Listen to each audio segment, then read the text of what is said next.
Joanne Elizabeth Bertha Shippen. Joanne Elizabeth Bertha Shippen nasceu em janeiro de 1888 e morreu na tenra idade de 13 anos. Bertha era a filha mais nova de uma grande família que vivia na cidade sul-australiana de Tauita, uma pequena comunidade agrícola alemã. No 1º de janeiro de 1902, os pais de Bertha saíram para o dia para visitar a família no Vale do Éden, a 12 milhas de distância. Naquela noite, seus 2 irmãos mais novos dormiram no celeiro próximo, deixando apenas Bertha e sua irmã Mary, de 24 anos, sozinhas juntas na modesta casa da família.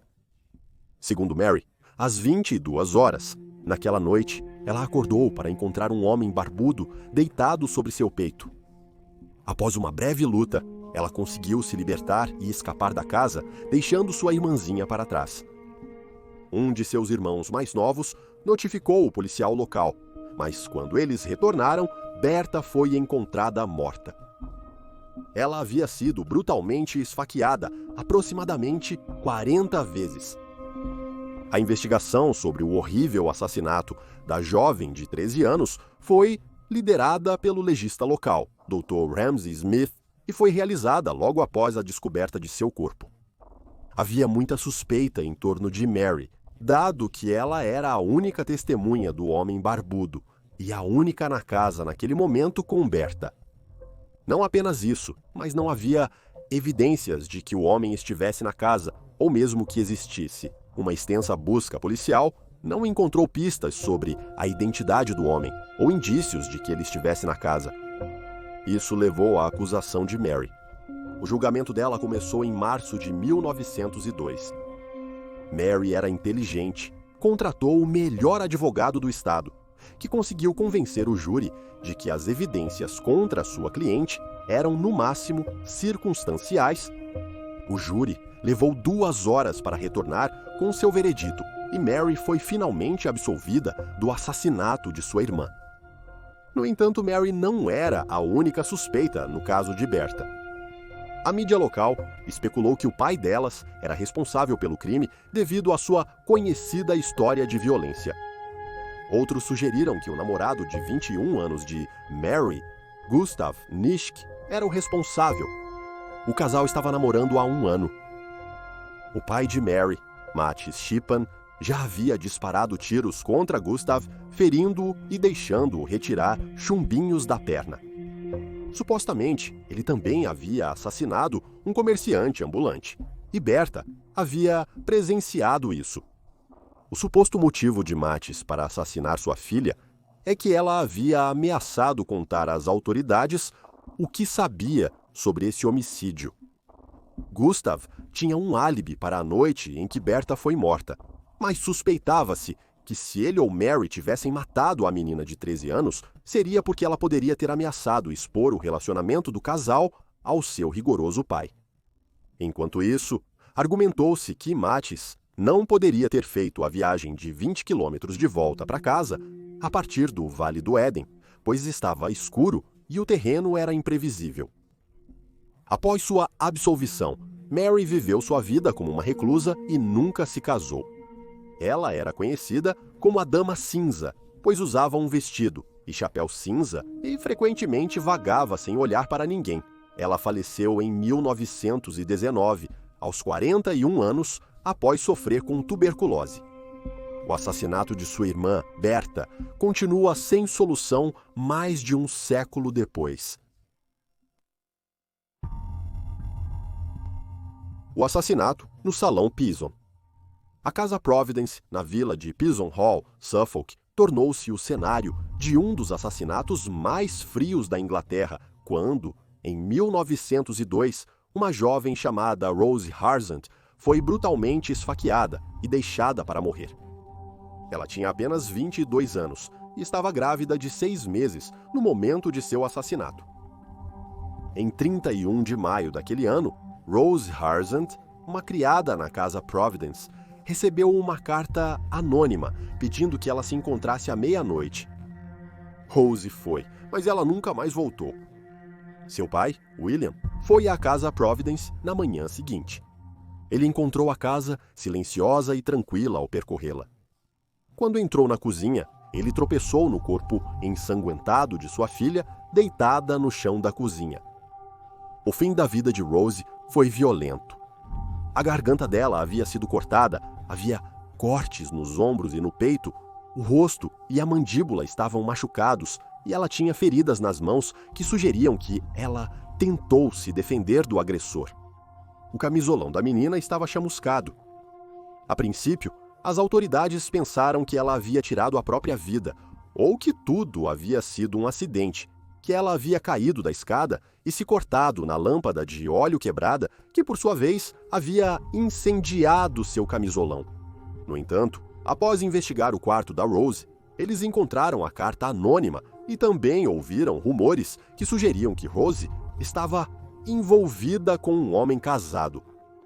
O homem em questão era um clérigo em seus 30 anos, chamado William Gardiner, que vivia com sua esposa e 6 filhos. Ele era um ancião e mestre de coral na igreja de Rose. Aparentemente, os locais estavam bem cientes do caso do casal, que começou em 1901, pois eles foram ouvidos em uma capela vazia, tendo discussões de natureza sexual. Imediatamente, as autoridades focaram em William. Certamente havia muitas evidências no caso que apontavam para o clérigo. Uma garrafa quebrada de medicamento com parafina foi achada próxima ao corpo de Rose. Ele havia sido prescrito para uma das crianças Gardiner.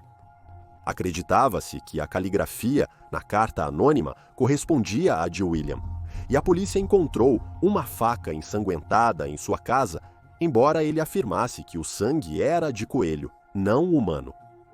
Os vizinhos também presenciaram um incêndio no jardim de William após o assassinato, o que muitos acreditam explicar porque nunca foram encontradas roupas ensanguentadas em sua posse. No entanto, havia um obstáculo para a acusação. A senhora Gardner corroborou o álibi do marido, alegando que ambos estavam na cama juntos a noite toda. Quando confrontada pela polícia, ela admitiu que sabia dos rumores que circulavam pela vila sobre seu marido e Rose, mas acrescentou que eram completamente absurdos e que William havia sido inocentado por uma investigação realizada pela capela. Descobriu-se que a senhora Gardner estava acordada de madrugada. Os vizinhos a ouviram acordada pelas paredes finas. Eles a ouviram ir para a cama por volta das 4 da manhã. O horário estimado da morte de Rose foi entre 2 e 4 da manhã.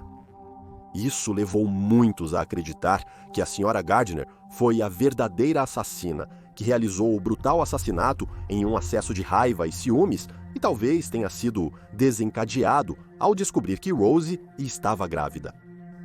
Eventualmente, William foi acusado e enfrentou 2 julgamentos, um em novembro de 1902 e um em janeiro de 1903. Ambos os julgamentos usaram o mesmo promotor, Henry Dickens, filho do renomado autor Charles Dickens, e a mesma defesa. Ambas as vezes, William manteve sua inocência, e ambas as vezes, o júri não conseguiu chegar a um veredito, resultando em um julgamento anulado. Embora William estivesse agendado para um terceiro julgamento em 1903, aqueles que lideravam o caso acharam inútil fazê-lo, que enfrentariam o mesmo resultado, e então o clérigo foi libertado. Ele nunca foi formalmente absolvido, pois não foi considerado culpado nem inocente, e muitos moradores locais continuaram a suspeitar dele, uma vez que os julgamentos terminaram. Depois de libertados, os Gardiner foram para Londres recomeçar a vida.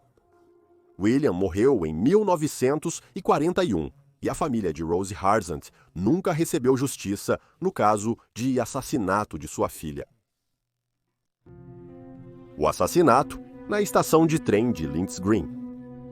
A estação de trem de Links Green estava na filial da ferrovia do Vale Derwent, da Ferrovia do Nordeste, condado de Durham, Inglaterra. A estação foi inaugurada em 2 de dezembro de 1867. Era conhecida por ser extremamente isolada, pois apenas um punhado de casas estava perto da estação e não muito mais. Na noite de sábado, 7 de outubro de 1911, o chefe da estação de 60 anos, Joseph Wilson, foi baleado ao retornar para casa após fechar seu escritório na estação. Joseph era viúvo e conhecido como um homem quieto e respeitável que havia vivido uma vida limpa e simples. Ele também tinha um grande interesse em horticultura. Ele era a última pessoa que alguém gostaria de machucar, ou pelo menos era o que pensavam aqueles que o conheciam. Embora Joseph não tenha morrido instantaneamente, ele não conseguiu nomear seu assassino. De acordo com relatórios, areia foi jogada em seu rosto antes dele ser morto a tiros. O colega restante de Joseph, um homem chamado Fred White, estava no meio do fechamento do escritório de reservas quando ouviu os tiros. Acompanhado por seu amigo, os dois se apressaram para o local de onde acreditavam que o tiro tinha vindo. Bertha Wilson, filha de Joseph, gritou de sua casa dizendo que eles tinham atirado em seu pai, que havia desmaiado no alpendre. 4 passageiros do último trem que havia chegado também ouviram os tiros. Eles também se dirigiram para a casa do chefe da estação, seguindo o som dos tiros. Joseph foi levado para a casa, e um dos homens, um paramédico treinado e habilidoso, afrouxou a gravata de Joseph e deu-lhe um gole de conhaque, perguntando quem o havia atirado. Joseph gorgoleja sem conseguir responder. Antes de falecer. Acredita-se que o motivo por trás do assassinato sem sentido de Joseph foi roubo. Ele tinha o hábito de levar o dinheiro do dia para sua casa a 50 metros de distância, mas no dia em questão, ele havia transportado o dinheiro mais cedo. A busca pelo assassino de Joseph tornou-se uma das maiores na história do Nordeste, com 200 oficiais utilizados na investigação, mas ninguém jamais foi condenado pelo crime. O médico que realizou a autópsia de Joseph concluiu que ele havia sido morto por uma única bala de um revólver de grande calibre. A bala foi encontrada pela polícia junto com uma pequena bolsa contendo areia. Pegadas no jardim também foram descobertas, assim como um pedaço de pano de linho em forma de mordaça. Como a área ao redor estava cheia de mato e árvores, suspeitava-se que o culpado havia conseguido escapar a pé, desaparecendo entre a vegetação. O principal suspeito do assassinato era o carregador de alívio, Samuel Atkinson, de 25 anos, e ele foi fortemente interrogado. 3 de 4 testemunhas o viram rondando a estação muito depois de ele afirmar que tinha ido para casa. A 4ª testemunha não tinha certeza, mas achava possível que Samuel fosse o homem que ela tinha visto. Samuel foi acusado do assassinato de Joseph Wilson. No entanto, seu advogado descobriu que Samuel não havia sido advertido durante sua investigação, e assim, quaisquer declarações feitas por ele sobre seu paradeiro ou a noite em questão não eram admissíveis em tribunal. Devido a esse erro, a principal evidência da polícia contra Atkinson não pôde ser usada em seu julgamento. E assim, não havia evidências suficientes para acusá-lo do crime. No final das contas, Samuel foi solto. Seu advogado solicitou que seus clientes fossem compensados monetariamente, já que ele havia suportado muito sofrimento. Este pedido, no entanto, foi rejeitado. O caso de Samuel foi arquivado e, após isso, a polícia encerrou suas investigações. Como resultado, o caso permanece sem solução e a família de José nunca recebeu justiça pelo seu assassinato. E aí estão os fatos. Por favor, deixe um comentário abaixo com suas próprias teorias e especulações e lembre-se de curtir este vídeo e se inscrever para apoiar o canal. Obrigado por assistir. Fique alerta, fique seguro e nos vemos na próxima vez.